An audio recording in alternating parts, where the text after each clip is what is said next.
Unang pagbasa. Pagbasa mula sa aklat ni Propeta Daniel. Noong mga araw na iyon, ang mga tao ay nagkaisang parusahan ng kamatayan si Susana.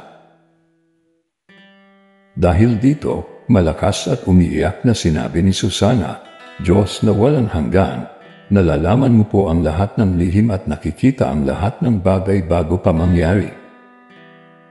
Alam mo pong walang katotohanan ang ibinibintang nila sa akin. Hindi ko ginagawa kailanman ang ipinararatam nila sa akin. Bakit ako kailangang mamatay?" Dininig ng Diyos ang kanyang dalangin.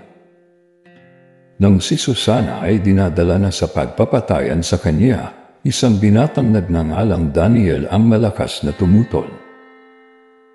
"Ayokong mapabilang sa magbububo ng dugo ng babaeng ito," sabi niya. Tinanong siya ng mga tao, "Ano ang ibig mong sabihin, binata?"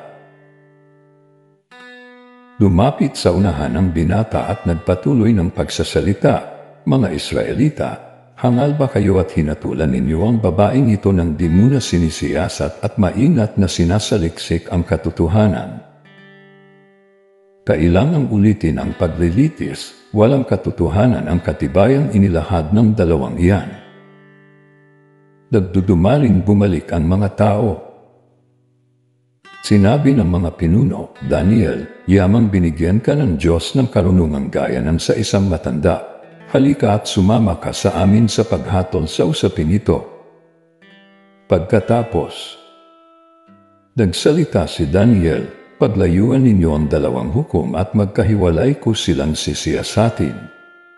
Nang mapaglayo na sila, tinawag ni Daniel ang isa at sinabi, "Matandang walang pinagkatandaan. Inilalantad ka na ng maraming kasalanang ginawa mo. Hindi makatarungan ang mga hatol na iginagawad mo. Pinarurusahan mo ang walang kasalanan at pinalalaya ang talagang nagkasala. Di ba sinabi ng Diyos, huwag ninyong parurusahan ng kamatayan ang walang sala? Kung talagang nakita mo ang ipinararatang mo sa babaeng ito, sabihin mo sa amin." Sa ilalim ng anong puno sila nagtatalik ng matutup ninyo? Sumagot siya, "Sa ilalim ng punong hati."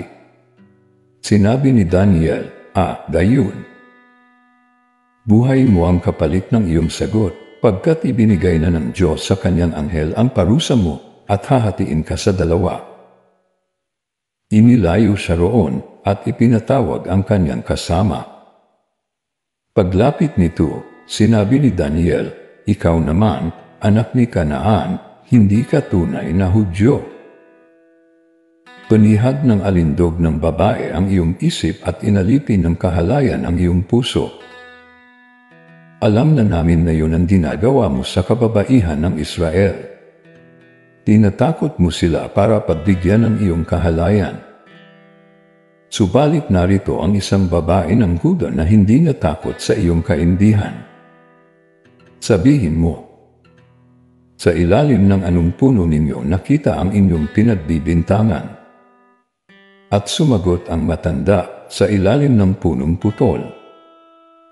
Gayon, pakli naman ni Daniel. Buhay mo ang katumbas ng kasinungalingang ito, pagkat naghihintay na ang anghel ng Diyos upang putulin ka sa pamamagitan ng tabak. Dahil dito, nagsigawan sa tuwa ang lahat ng nakasaksi at nagpuri sila sa Diyos sapagkat inililigtas niya ang mga nagtitiwala sa Kanya. Pinalingan nila ang dalawang hukom matapos patunayan ni Daniel na sila'y nagsisinungaling at nanumpa ng di totoo. Hinatulan silang mamatay. Ayon sa kautusan ni Moises, ang nagparatang ng di totoo ay siyang lalapatan ng parusang nakatakda sa kasalanang ipinaratang niya.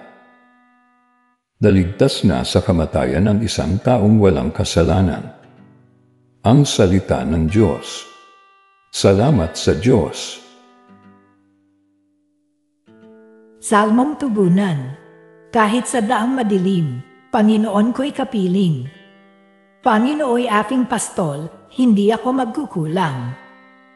Ako'y pinahihimlay sa mainam na pastulan. At inaakay niya ako sa tahimik na batisan. Binibigyan niya ako niyong bagong kalakasan. Kahit sa daang madilim, Panginoon ko'y kapiling. At sangayon sa pangako na kanyang binitiwan. Sa matuwid na landasi doon ako inaakay. Kahit na ang daang iyo'y tumatahak sa karinlan.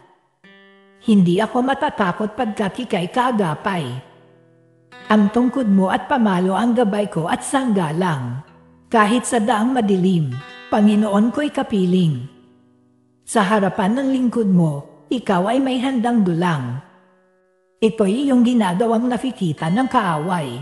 Nalulugod ka sa akin na ulo ko ay langisan. At pati na ang kalas ko ay iyong pinaaapaw. Kahit sa daang madilim, Panginoon ko'y kapiling. Tunay na ang pag-ibig mo at ang iyong kabutihan. Sa saakit tataglayan habang ako'y nabubuhay.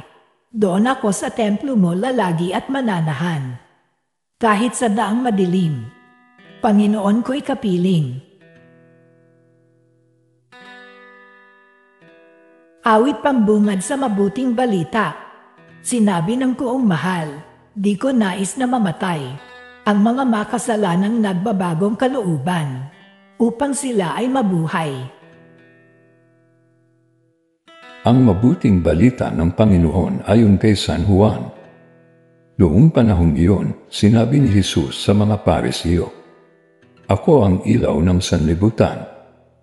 Ang sumusunod sa akin ay magkakaroon ng ilaw na nagbibigay buhay, at di nalalakad sa kadiliman."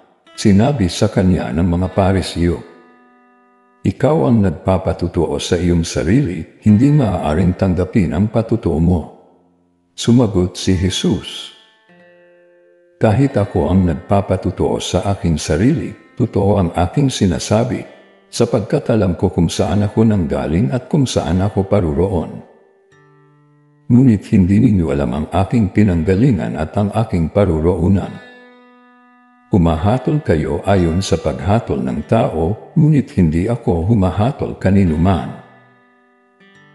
Humatol man ako, tama ang aking hatol, sapagkat hindi lamang ako ang humahatol, kundi ako at ang amang nagsugo sa akin. Nasusulat sa inyong kautusan na dapat tanggapin ang patutuo ng dalawang tao. Nagpatutuo ako tungkol sa aking sarili, at nagpapatutuo rin ang amang nagsugo sa akin.